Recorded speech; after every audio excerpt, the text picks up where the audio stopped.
Transverse load की वजह से बीम पर जो शीयरिंग स्ट्रेस पैदा हो जाती है, जो कि वर्टिकल प्लेन और हॉरिजॉन्टल प्लेन दोनों में होती है, उसकी थ्योरी हमने पढ़ी। इस लेक्चर में हम एक प्रॉब्लम सॉल्व करेंगे। प्रॉब्लम की स्टेटमेंट मैं पढ़ता हूँ। For the cantilever beam shown, find out shear stress tau at x is equal to 0.5 meter from left end and at point A and B on the cross section. Can you find out the complete stress situation on point A and B? तो ये हमारी beam है जिसकी length 1.5 metre है। Right and पर 25 kilo Newton की downward concentrated force लगी हुई है। हमसे ये पूछ रहे हैं कि आप इस पॉइंट पर, जहाँ पर x की वैल्यू 0.5 मीटर है लेफ़्ट हैंड से, वहाँ पर हमें टाओ कैलकुलेट करें और टाओ की फर्दर के लोकेशन क्या होगी क्रॉस सेक्शन पर। तो क्रॉस सेक्शन हमें दिया हुआ है कि ये 100 मिलीमीटर बाई 60 मिलीमीटर का है और ये हॉलो क्रॉस सेक्शन है। इसकी सारी वॉल्स जो हैं वो 10 मिलीमीटर थिक हैं और पॉइंट A जो है वो यहाँ पर है और पॉइंट B जो है वो न्यूट्रल एक्सिस पर है, क्योंकि हमें इस क्रॉस सेक्शन के न्यूट्रल एक्सिस हमें पता है कि ये है। तो हमें कह रहे हैं कि आप टाओ यहाँ पे निकालें। ज़ाहिर है यहाँ पे यहाँ पे यहाँ पे यहाँ पे इसकी वैल्यू बराबर होगी और हमें टाओ इस जगह पे निकाल के दिखाएं। उसके अलावा वो कह रहे हैं कि इन पॉइंट A पर और पॉइंट B पर कंप्लीट स्ट्रेस सिचुएशन बताएं, क्योंकि हमें मालूम है कि जब भी ट्रांसवर्स डायरेक्शन में फोर्स लगती है तो बीम पर x डायरेक्शन में नॉर्मल स्ट्रेस भी पैदा हो जाती है। तो वो चाहते हैं कि पॉइंट A पर जो है आप नॉर्मल स्ट्रेस भी पता करें और शीयर स्ट्रेस भी पता करें। तो हम ये दोनों काम करेंगे और इनको प्लॉट करके भी देखेंगे। इस प्रॉब्लम के पहले पार्ट को सॉल्व करने के लिए जो फार्मूला इस्तेमाल होगा वो होगा tau is equal to V Q over I T.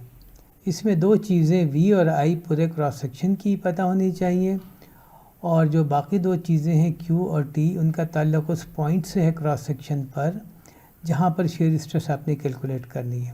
तो ये हमारा क्रॉस सेक्शन है, ये हम पहले देख चुके हैं। और इस क्रॉस सेक्शन पर या किसी भी जगह लॉन्गिट्यूडनल लोकेशन पर शेयर स्ट्रेस की value V is equal to 25 kilo newton है। ये हमें स्टैटिक से पता है। तो अब हम I निकाल लेते हैं पूरे क्रॉस सेक्शन का। अब हम इस तरह निकालेंगे कि हम पहले पूरे एरिया का I निकालेंगे BH³/12 को इस्तेमाल करते हुए, क्योंकि हमें न्यूट्रल एक्सिस की लोकेशन पता है।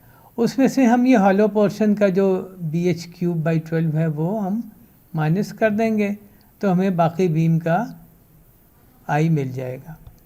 तो बिल्कुल वही काम हम करते हैं। 1/12 जो है वो कॉमन है, 60 × 100, ये 60 है और ये 100 है और 100 का क्यूब होगा, माइनस 40 × 80³, ये डिस्टेंस 40 है और ये डिस्टेंस 80 है। तो 80³ और ये यूनिट्स है मिलीमीटर 4, हम मिलीमीटर में डील कर रहे हैं। तो वो कैलकुलेटर पर ही सारी कैलकुलेशन आप कर सकते हैं और जो आपको जवाब मिलेगा वो होगा 3293333 मिलीमीटर 4। अब हम पहले पॉइंट A की बात कर लेते हैं। पॉइंट A पे थिकनेस हमें चाहिए, वो हमें पता है कि ये 10 मिलीमीटर यहाँ है और 10 मिलीमीटर यहाँ है, तो टोटल थिकनेस 20 मिलीमीटर हो गई। हमें Q की वैल्यू चाहिए। Q की वैल्यू क्या होगी कि इस पॉइंट से लेके एंड तक का जो एरिया है जो हमने ये मार्क किया हुआ है, इसका first moment about neutral axis वो हमें चाहिए। तो वो 60 × 10 ये एरिया हो गया और इसको 45 मिलीमीटर क्यूब, जो कि यहाँ पर इस एरिया का सेंटर है और यहाँ से लेके यहाँ तक का डिस्टेंस 45 मिलीमीटर है। इससे मल्टीप्लाई करेंगे तो हमें Q की वैल्यू पता चल जाएगी। तो Q की वैल्यू आएगी 27,000 मिलीमीटर क्यूब। अब हम जो है कैलकुलेट कर सकते हैं शेयर। तो फार्मूला है VQ/IT। अब हमें राइट हैंड साइड पर सब चीज़ें पता चल गई हैं। तो tau is equal to 25,000 newton, ये V हो गया। Q है 27,000 मिलीमीटर क्यूब, I है 3293333 मिलीमीटर 4 और T है 20 मिलीमीटर। तो ये कैलकुलेट आप करें, यूनिट्स को अगर आप वो करें हिसाब किताब में रखें तो ये होगा tau is equal to 10.25 newton पर मिलीमीटर स्क्वायर, जो कि मेगा पास्कल भी होता है। तो इस पॉइंट पर यहाँ से लेकर यहाँ तक किसी भी जगह और यहाँ से लेकर यहाँ तक किसी भी जगह जो shear स्ट्रेस की वैल्यू होगी वो 10.25 मेगा पास्कल होगी। अब हम पॉइंट बी पर आते हैं। फार्मूला वही है, tau is equal to V Q over I T. Point A और बी में फ़र्क सिर्फ क्यू में होगा। तो थिकनेस वही 20 मिलीमीटर, ये आप यहाँ भी देख सकते हैं, 10 मिलीमीटर ये और 10 मिलीमीटर ये। क्यू कैलकुलेट करने के लिए हमें वो एरिया आइडेंटिफाई करना पड़ेगा बीम का, जो कि पॉइंट बी से लेके बीम के एंड तक है। तो वो एरिया ये है जिसको हमने मार्क किया हुआ है। ये एरिया थोड़ा सा कॉम्प्लेक्स है, तो हम इसको सिंपल एरिया में तकसीम कर सकते हैं। वो हमने कर दिया, तो 3 सिंपल एरिया बने, यानी कि 3 रेक्टेंगल बने। उनमें से एक रेक्टेंगल का क्यू हम कैलकुलेट कर चुके हैं, तो बाकी 2 रेक्टेंगल आइडेंटिकल हैं। अगर इसमें से किसी एक का क्यू कैलकुलेट कर लें और उसको डबल करें और उसमें इसका क्यू जमा कर दें, तो हमें टोटल क्यू मिल जाएगा, जो कि पॉइंट बी पर स्ट्रेस कैलकुलेट करने के लिए वैलिड होगा। तो हम वो काम करते हैं। 60 × 10 ये एरिया है, 45 इसका मोमेंट आर्म है। यहाँ पर 2 इसलिए है कि ये 2 एरिया हैं। 10 × 40 ये इन दोनों का अपना इंडिविजुअल एरिया है, और उसका सेंट्रॉइड यहाँ पर होगा, तो उसका जो मोमेंट आर्म है वो 20 होगा। तो ये तमाम कैलकुलेशन आप करें तो आपको क्यू की वैल्यू 43,000 मिलीमीटर क्यूब मिलेगी।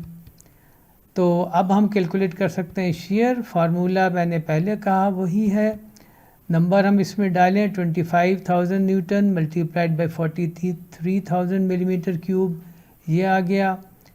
आई की वैल्यू हुआ 3293,333 मिलीमीटर 4 और टी की वैल्यू 20 मिलीमीटर। तो फाइनल जवाब हमारा आया 16.32 मेगा पास्कल। ये वो शेयरिंग स्ट्रेस की वैल्यू है जो पॉइंट बी पर यहाँ से लेके यहाँ तक और यहाँ से लेके यहाँ तक किसी भी जगह पे होगी। अब हम अगले पार्ट पर आते हैं, उसमें हम complete stress situation point A और पॉइंट बी पे देखेंगे।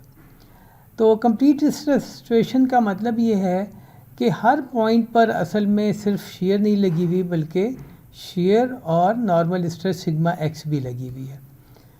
तो टाउ तो हम कैलकुलेट कर चुके हैं, अब सिग्मा एक्स हमने कैलकुलेट करना है पॉइंट ए और बी पर। उसका फार्मूला होगा sigma x is equal to -my/i, और इस फार्मूले के तहत हम काफ़ी सारे प्रॉब्लम पहले सॉल्व कर चुके हैं। इसमें हमें m की वैल्यू चाहिए होगी रिक्वायर्ड लोकेशन पर।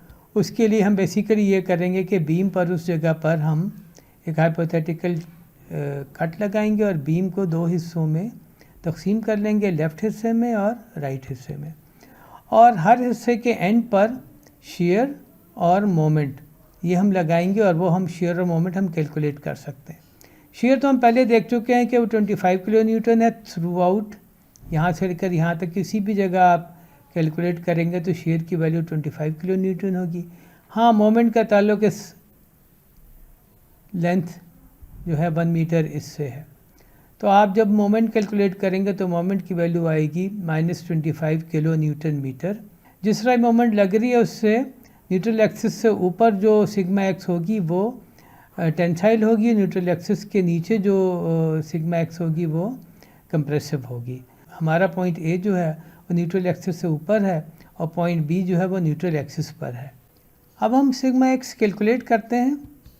तो पॉइंट ए जो है उस पर अगर हम फार्मूला इस्तेमाल करेंगे वो होगा sigma x is equal to my/i, और ये हमारी बीम है जिस पर से हमने क्रॉस सेक्शन ये काट लिया है, और वहाँ पर m की वैल्यू -25 किलो न्यूटन मीटर है, और ये हमारा क्रॉस सेक्शन है, उस पर लोकेशन हमें पता है कहाँ पर हमने सिग्मा कैलकुलेट करना है। तो फार्मूले में हम नंबर डालेंगे, हमने न्यूटन और मिलीमीटर में तमाम चीज़ें कर ली हैं, तो ये जो मोमेंट होगी ये -25,000,000 न्यूटन मिलीमीटर बन जाएगी।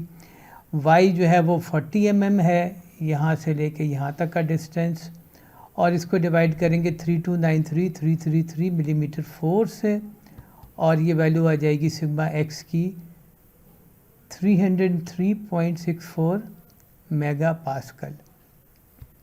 और यहाँ पर हम टाउ की वैल्यू कैलकुलेट कर चुके हैं, वो है -10.25 MPa। तो इस पॉइंट को अगर हम प्लॉट करें एक पॉइंट की फॉर्म में, तो अगर तो हमने अपना पॉइंट जो है वो यहाँ से लिया है, यहाँ से, तो ये सिचुएशन होगी, ये वाली जो प्लेन है वो यहाँ पर है, हमारा एक्स एक्सिस इस तरह है और वाई एक्सिस जो है वो इस तरह है, जिस तरह ये बने हुए हैं। ये जो फेस है वो जिस तरह मैंने कहा ये है, और यहाँ पर जो है वो शेयर है, और ये हमारी नॉर्मल स्ट्रेस है जो कि आपको नज़र भी आ रही है। और अगर हम पॉइंट यहाँ से लें तो ये हमारा वो फेस है जो यहाँ पर है, और एक्स एक्सिस बिल्कुल इसी तरह है, और वाई एक्सिस इस तरह है। तो बाकी नंबर जो है वो हम देख चुके हैं।